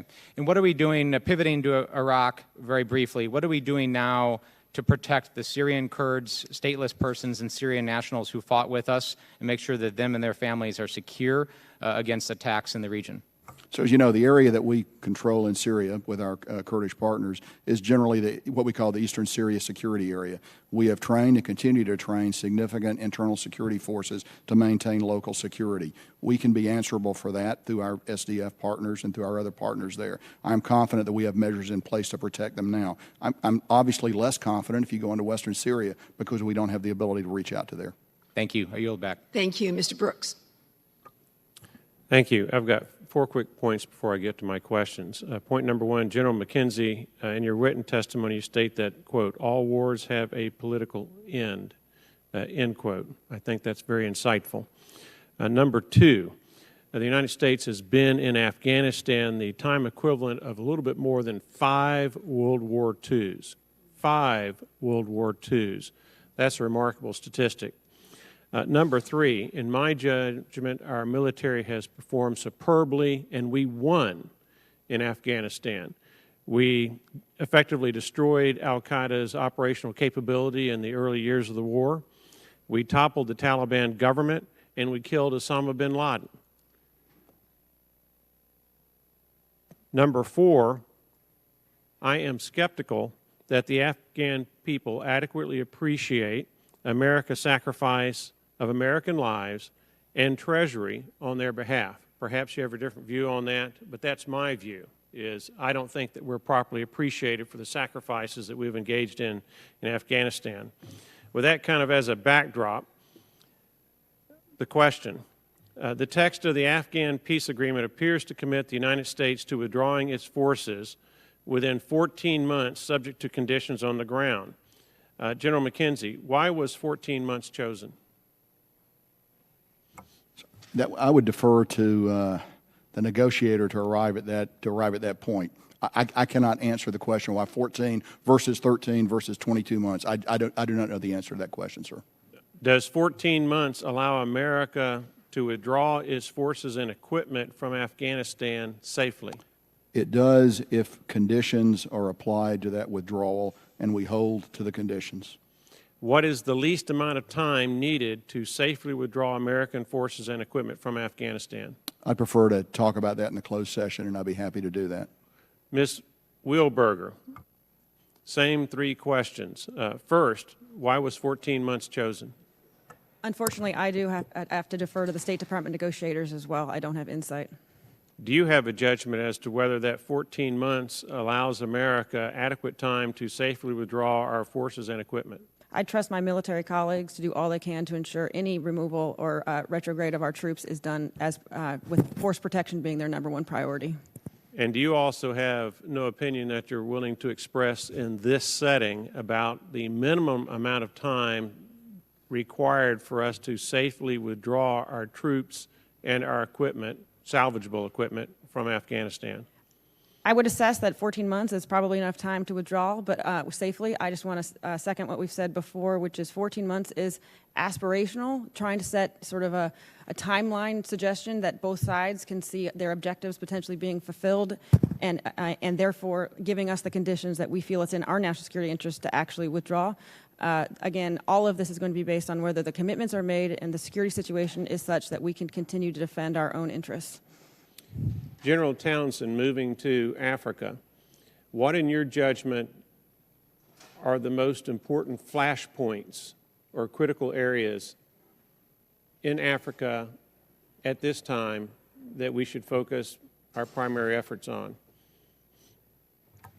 First, I'd say Somalia, and specifically southern Somalia in the Kenya border region and southern part of Somalia. Secondly, I would say in West Africa, in the Sahel region, in the tri-border region that's formed by Mali, Niger, and Burkina Faso, and where that descends down to the littoral states. Back to General McKenzie. If the Afghan talks do not begin as scheduled, would the United States delay its troop withdrawal, and if so, for how long? And perhaps Ms. Wheelbarger would be better to answer that, but I'll defer to each of you. So I would defer to her, but I would also point out to you that that withdrawal has begun. About 3,000 troops, more or less? It's a small number. It's not linear. It'll go, it won't be a certain number every week as units come and go, but it has begun. And again, in my conversations with the Secretary, his comfort level with that withdrawal decision was not just based on the agreement, but based on the assessment that we can continue to achieve our missions with that force posture. If something on the ground changes in light of the Taliban not keeping its commitments, not just on the inter-Afghan agreement, but on their use of violence, it's a decision he's willing to readdress. Well, I pray that we will not be there indefinitely. Thank you for your service. Thank you. Ms. Houlihan. Thank you, and thank you all for being here today. My question have to do with women and girls, the beginning parts of my question. The Women, Peace, and Security Act reflects the growing body of evidence confirming that the inclusion of women in peace and in the peace process helps to reduce conflict and to advance stability. Research shows that higher levels of gender equality are associated with lower propensity for conflict. Data from countries around the world demonstrate that women's inclusion in peacekeeping units, police forces, and in the security sector improves accountability and decreases abuse against civilians. So one of my first questions, and this goes along with Mr. Crow's question, is can you first comment on whether or not there was any aspect of the agreement with the Taliban that related to women and to girls? Based on my conversations with my State Department colleagues, the focus on this being an inclusive inter-Afghan agreement would include the necessity that women in particular are part of the peace negotiations, of inter-Afghan peace negotiations. Gentlemen, do you have any? I would associate my remarks with that. The only other point I would say is I particularly agree with you that the inclusion of women in policing activities and low-level tactical activities is extremely helpful. It is difficult to achieve in Afghanistan, as you are aware, but our inability to do better than we are having the results we're getting is not from a lack of trying. We're trying very hard on that. Sir? I know you I can't speak to the Taliban issue. So my understanding is that there is no inclusion of women and girls in the agreement, in any of the aspects of the agreement. And so I find that really disappointing, and I don't know who to aim my ire at. And so I just would like to understand that better, and maybe offline, if we have the opportunity to talk about that, I would appreciate it, because it certainly seems that everybody, and I was on the trip with Mr. Crow, everyone who we were with assured us that that was important. You know, we had opportunities to meet with a lot of folks about that particular issue, and it would be really disappointing if that was the case. Can you comment now on how AFRICOM and CENTCOM have engaged women in counterterrorism efforts in your regions? How are you working to make sure that we do continue to include this important part of our population? Sure. So women's in peace and security is sort of part of our DNA at AFRICOM. I actually have a full-time gender advisor on our staff there. This is an issue that is embedded in every training event we do on the continent or in Europe, for example. And so just 3 quick examples. We had a recent communication symposium, which I spoke at, where we brought women in the armed forces from African nations to Germany for a symposium.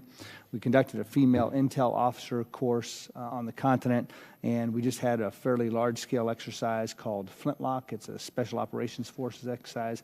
It had a women's and peace and security component to it. So we worked this hard to impress upon our African partners the importance of this. Thank you, sir. So I would echo what General Townsend said.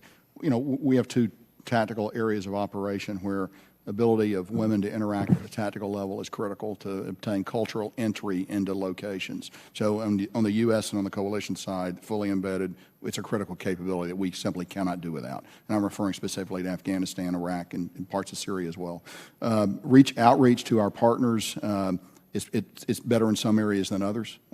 Afghanistan, there are profound cultural barriers to doing it. We work it across the entire theater. It is integral to all our training activities, and so I'm a very big supporter of it. Thank you. Ms. Wheelbarger. Sure. I'll just add, I myself have visited the female commandos that work with Scotty Miller, and they're impressive and important. I'll also add, from my perspective, from my position, one of the things I've tried to put a lot of energy to is meeting with parliamentarians, particularly female parliamentarians around the world, because including female voices more than just security structures, but actually in representational democracy is part of what we should be pushing forward. So that's a key point that I strive to do. And I couldn't obviously agree with you more. And I did have the opportunity when I was over with the Crodel was what we called it, to have the opportunity to meet with our side, who is leading the charge on women and girls issues. I only have 30 seconds left, so I'll just ask this question for the record. General Votel, your predecessor, General McKenzie, stated that cyber will be integrated through all operations. However, CENTCOM continues to be challenged by constrained resources, including trained cybersecurity personnel. I was wondering if you could comment on whether or not you continue to feel the effects of constrained cyber resources and trained personnel, and how you would propose to solve that issue, and the same for both theaters. And I only have 4 seconds, so if it is okay, I'll just take that for the record. We'll come back to you on the record. Thank you. Thank you, Mr. Scott. Yield back. Thank you, Madam Chair. Ma'am, gentlemen, thank you for being here. One thing I do want to mention, I'm a little taken back that we have left Sudan on the state sponsor of terrorism list, along with countries like Iran. That country has come a long way since the incidents with Darfur, and I'm disappointed that the State Department put additional conditions on them coming off of that list as we look to work by, with, and through countries in that region. If we leave them on the state sponsor of terrorism, they're left with no choice but to move towards China and Russia. And so I hope that any assistance you can give us with helping resolve that, you will do. As we talk about China, I'm extremely concerned, especially about the natural resource extraction. And as we met with the UN peacekeeping mission in Mali, they expressed concerns that effectively the theft of the natural resources of many of the countries would in the end lead to civil war in many of those countries. And I hope that we are attempting to make sure that the people of those countries get a square deal as much as possible. General Townsend, thank you for your hospitality as some colleagues of mine visited AFRICOM. I've been in that area a couple of times. One, I was with General Fernez at Djibouti for approximately a week, went to Manda Bay, spent some time in Somalia, Mogadishu. I'm a little taken back at the lack of assets at that base for it to be under the command of somebody, I believe he was a two-star at the time. There are just very, very few assets in Djibouti, and I'm concerned about the lack of assets available to our teams in the region. General Townsend, you were very kind in providing resources to my colleagues and I to travel to see a couple of your ODA teams in Africa. We saw one ODA operating with the 127 Echo program, one team operating without. Could you speak to the members of the committee about the differences in the teams that operate with the 127 Echo program and those that operate without it? Sure. Congressman, first, you ask about, let me kind of double back to something you said a moment ago about we hope that we're helping these countries get a square deal with the Chinese. The Department of State has an initiative where they review contracts with these countries. It's a free service. Bring your contracts in. We'll read the Chinese version. We'll read the version in your language, and we'll tell you where the traps are and if there's differences in the versions. I think this has gone a long way to help some of the countries on the continent avoid the debt trap diplomacy problem. To your question about resources in Africa, I've served around the globe, a lot of time in CENTCOM. In AFRICOM, our troops and our efforts there are the most thinly resourced of any I have ever encountered or had to contend with. That said, we're not in the lead in any place on the African continent. We support our international partners, African partners, European partners, et cetera, AMISOM, UN, AU partners. So I think if our troops are frustrated, could they do more if they had more? Absolutely they could, but it's not their place to do more. It's their place to support our partners. That's our role. And sometimes that's a little hard to get our more junior leaders to understand because they know what they can do, especially veterans of other theaters know what they could do if they had more resources. So we are constrained, but I think it's by deliberate choice. Your specific question about 127 Echo and for example, a 333 resourced force are significant. The 127 Echo essentially has full resourcing because it's a force that's operating with U.S. Oversight and control, and the 333 program is a partner force. They're just different sections authorized by Congress as to what we can provide those forces. General, I'm very short on time. I again want to thank you, but I do want to mention this, and this is not a military mission. It would be more of a State Department mission. But we're bringing men in, predominantly men in that area, and we're training them in military tactics, and they have effectively a third-grade education level. And we have them 7 days a week, 24 hours a day. I do think that it would be worthwhile for the United States with other governments through some type of aid program to provide educational resources for those men while they're there on those bases. Otherwise, we're training somebody and then releasing them without an education. Thank you. Mr. Brown. Thank you, Mr. Chairman. Let me just preface by stating the obvious. Africa is a large continent, 3.5 times the size of the United States, 54 nations, very diverse in its challenges and opportunities. So as I ask my questions, I don't want anyone to think that I'm confused that it's, one nation and homogenous or monolithic. General Townsend, I think you're right, that our soldiers may not be, they said, I'm quoting you, not their place to do more. But I will say that after meeting with you in Stuttgart with Representative Scott, when we went to Africa, USAID said they could do more if there were more of you. The State Department mission said that they could do more if there were more of you. So there's a lot more that could be happening in Africa in terms of development and diplomacy with a larger military presence. Let me ask you this question, and I really appreciate this placemat that you provided. You provided a classified version when we were in Stuttgart. It's scary when you look at the trend line of China's presence, both, the infrastructure, the business investments, the arms sales. African nations don't want to be caught in the middle between the United States and China or Russia. But my question is, what will the DOD, AFRICOM, do to assure and ultimately deliver on the desire to be the preferred partner for African nations? And while you're answering that, maybe you can once again just define great power competition with China in Africa?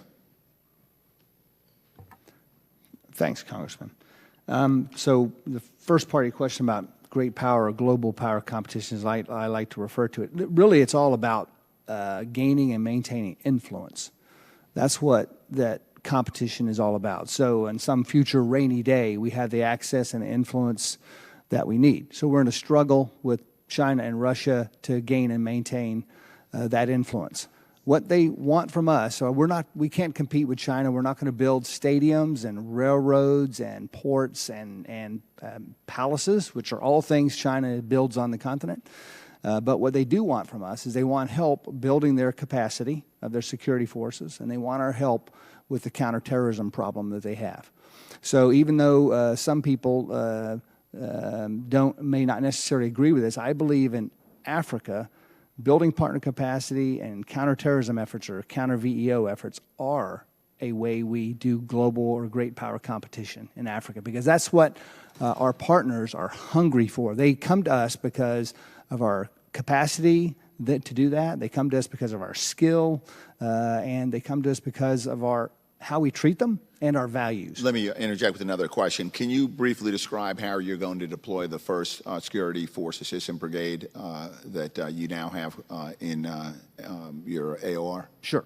So I can cover this in more detail in the classified session, but we have them. They're already. Some of them are already on the continent doing they've been leaning forward since about October. And they moved very quickly once we got approval. We're going to deploy them in some countries with persistent presence. In some of our highest priority countries, we'll have persistent presence with those partners. And in other countries, we'll have a sort of an episodic or a scheduled presence. So in some places, they'll elevate our game because they can advise and train at a higher level than some of our soft forces that are actually training, units of action at the small unit level. Let me see if I can get this one in. I know it's an austere environment, and when I was there in August, I mean, it takes weeks to get major end items in place. I mean, if not months, it takes weeks to get repair parts to the ODA teams.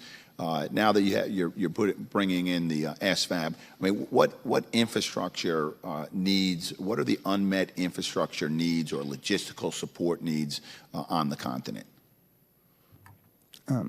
I don't think that the SFAB has any additional requirements that other elements of DOD have on the ground. Theirs are basically the same. We'll make sure they have the right support, the right security. Wherever we send them in Africa, they'll be properly supported. I think they're going to probably, if any of them are veterans of Afghanistan or Iraq, they're going to be shocked when they first arrive by the level of resourcing that I was referring to earlier, how thinly resourced Africa is. It's very austere, very expeditionary, as you've seen with your own eyes. I yield back, Mr. Chairman. Thank you. And I just want to emphasize a point that General Townsend made, Mr. Brown elicited, is, what's the value add that we have to build relationships in Africa? China's throwing all kinds of money around, but it really is, and during my trip in Tunisia, actually, this is a huge point. I mean, they want us and need us as the most reliable partner on security. That is something that Russia and China really can't offer. They don't have the sustainable equipment. They don't have the training. It's a skill set that we bring that helps us build that relationship. Obviously, there are other things that we do with diplomacy and USAID and all of that, but that security relationship is a way to build partnerships in Africa without question. Mr. Rogers. First, let me thank all of you for your service to our country and for making yourself available today. General McKenzie, in your unfunded priorities list, you address a need for more drones and surveillance to increase your ISR capability for base resilience and defense. Is that something, are you trying to fill a gap, or is you just don't have enough of ISR capability at present? So every combatant commander wants more ISR capability. Their current plans to reduce the number, particularly of MQ-9 drones that are available. We would like to see if there's a way that we can keep those in the theater and continue to use them. I recognize that there's a pressing requirement for those drones worldwide, and there are other places that they can be used. Nonetheless, we believe we have a genuine requirement for them, both in the VEO fight as well as positioned against Iran even though the MQ-9 is a vulnerable platform against some Iranian capabilities. Nonetheless, particularly in places like the Strait of Hormuz and other areas, it gives us visibility and intelligence gathering capabilities that we might not otherwise have. Was this a request that you put in your base request list and was pushed to a UFR list, or was it initially put in the UFR list? That's right. I'll have to come back to you on the details of that. I believe that we're responding to a desire, a very reasonable and understandable desire by the Air Force to divest of some legacy systems in their request. So we were reacting to that. I will have to come back to you with a detailed answer to that, and I will. Great, and I very much appreciate your Birmingham, Alabama accent. I'm glad you haven't lost it in all your years of service around the world. Sir, thank you. I picked up on it real quick. General Townsend, your recent completion of the exercise Flintlock exercise 2020 with your African partners. Tell me about what, if anything, that did to increase your capability to combat violent extremists in the region. Thanks, Congressman. I'd like to also join General McKenzie in his comments about the ISR. We're in the same boat as CENTCOM.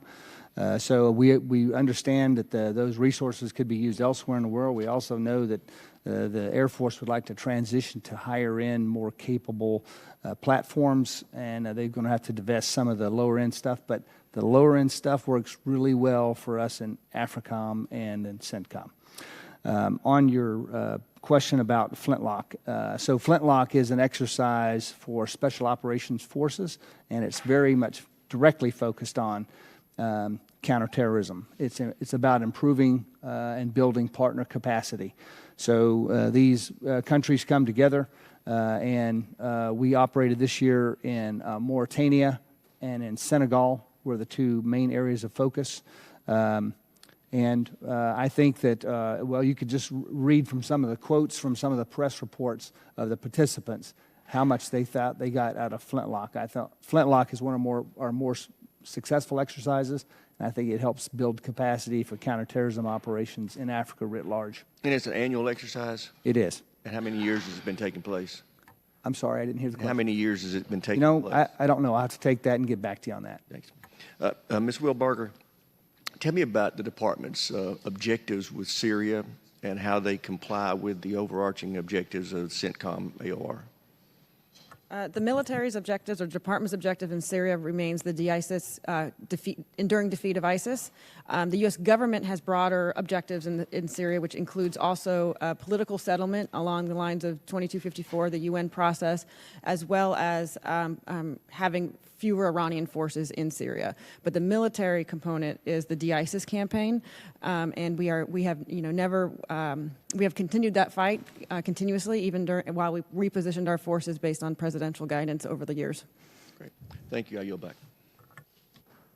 Okay, we're going to do Mr. Carvajal and Mr. Gallego, and then we're going to go do the classified brief. So, Mr. Carvajal. Thank you, Mr. Chair, and welcome to all the witnesses. China has steadily increased its influence in Africa through its Belt and Road Initiative, BRI, showing the effectiveness of soft power.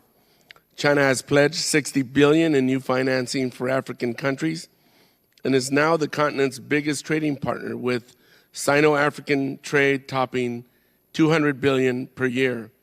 While there is a bipartisan criticism for BRI, the U.S. must be able to offer an alternative narrative. Secretary Wheelbarger, what actions is DOD taking in conjunction with other federal agencies to offer an alternative to BRI in Africa? I know this was raised earlier, but I'm not sure the answers were as substantive as they can be. Of course. So the administration does have a policy to increase trade and development on the continent. It's called Prosper Africa. I think the efforts are primarily focused, again, other agencies, but the idea is how can we make the economic models within Africa and comport more with our industry standards or our economic way of doing business, rather than just sort of the Chinese way of just sort of flowing in money.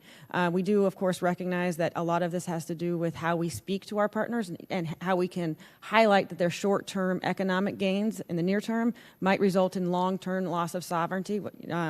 And we've seen this in other countries. And I think many of our African partners are actually starting to see that that's affecting them, that the economic benefits that they think they're going to get rapidly aren't necessarily accruing to them specifically.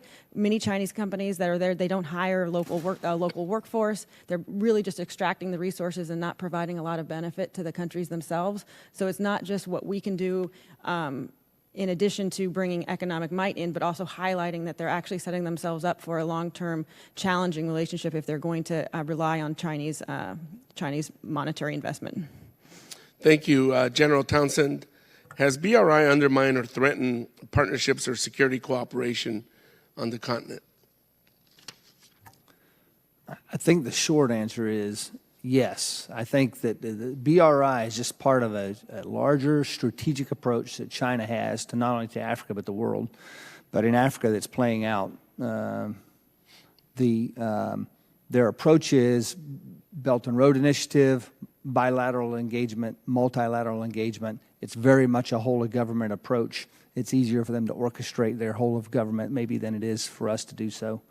And they're putting a lot of money in. So it's without question, they're able to buy influence in Africa, not only from partners maybe who are willing to take bribes, but they're willing to buy, they can buy influence from even pretty strong partners because they're partners in need. Thank you. I want to turn to climate change and its nexus with our national security. 9 of 10 most climate change vulnerable states are in sub-Saharan Africa, and in a region whose total population is expected to double between now and 2050. General Townsend, I'm sure you have considered how the changing climate will impact security needs and operations. How are you managing the risk of regional instability due to the impacts of climate change, such as increasingly dangerous natural disasters and food and water insecurity?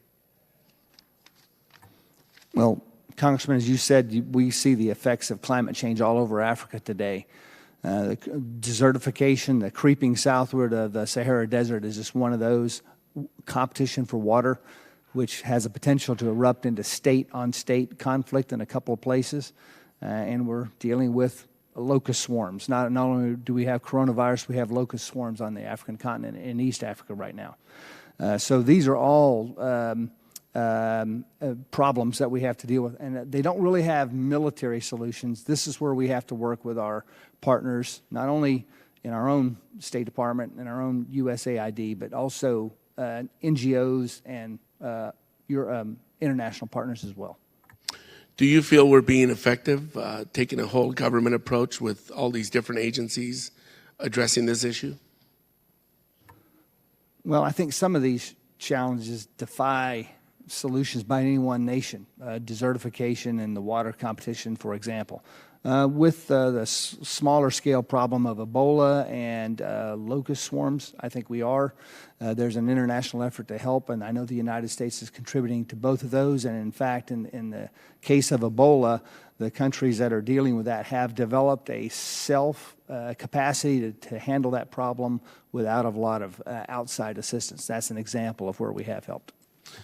Thank you, General. Mr. Chair, I yield back. Thank you. Mr. Gallego. Thank you. Ms. Wheelbarger, we've heard a number of data points about our African partners, AFRICOM itself, getting less attention and funding. What is the risk that we're accepting in doing so? I just will take this opportunity to highlight that the Secretary has not made any decisions other than moving the SFAB into the continent. He is continuing to review all options, weighing that against the risk. And I think from my perspective, one of the primary ones is the long-term risk of the evolution and metastasization of terrorist organizations. They may look one way today, but if you don't maintain the pressure where they exist, they may evolve in the future where they have both the capability and the will to attack us in the homeland. So it's our ability to maintain focus across the continent is really necessary in this risk calculation. Great. General Townsend, what is your opinion on this increased risk that she identified? I think I agree with her assessment of the risk, and I also agree with her characterization that so far no decisions have been made other than we have gained an SFAB for AFRICOM. To follow up, General Townsend, I noticed on the front page of your testimony you have a statement that says, secure and stable Africa is an enduring American interest. So would you agree that scaling back our already modest Africa presence will mean that your command will do less and will be less resource to fight for the national interests, our national interests on the African continent? Congressman, I agree that if we have less resources, we'll be able to do less. Okay. So then just a follow-up, and this could be to anyone at the table here. If AFRICOM is realigning to deal with a great power competition, why is the security cooperation budget for the continent planning for a $72 million cut? Where will these programs be cut? What parts of the continent will these be cut? Will these cut from? Because it seems it's contradicting everything that we're hearing. If we're going to realign to focus on big power competition, then we should show that in the budget also. Ms. Wheelbarger, you want to start? I'll start by just highlighting again the zero-based review that the Secretary is doing, looking at resources in Africa. His intent is to see if the missions that we recognize are critical and need to achieve can be done in more efficient or effective ways. That doesn't necessarily mean absorbing more risk. It could mean just, is there a better way to do the mission that we're already doing? With respect to security cooperation writ large, I mean, we have a lot of global requirements on security cooperation. My perspective is, particularly the theaters that have low posture, or you need to look at other tools that you have at your disposal, and therefore a security cooperation assistance 333 programs, for example, are invaluable to maintaining the security partnerships we have. With respect to the specific programmatic numbers that you brought up, unless General Townsend has specifics, I think we're probably going to have to take the specifics for the record. Okay. General Townsend?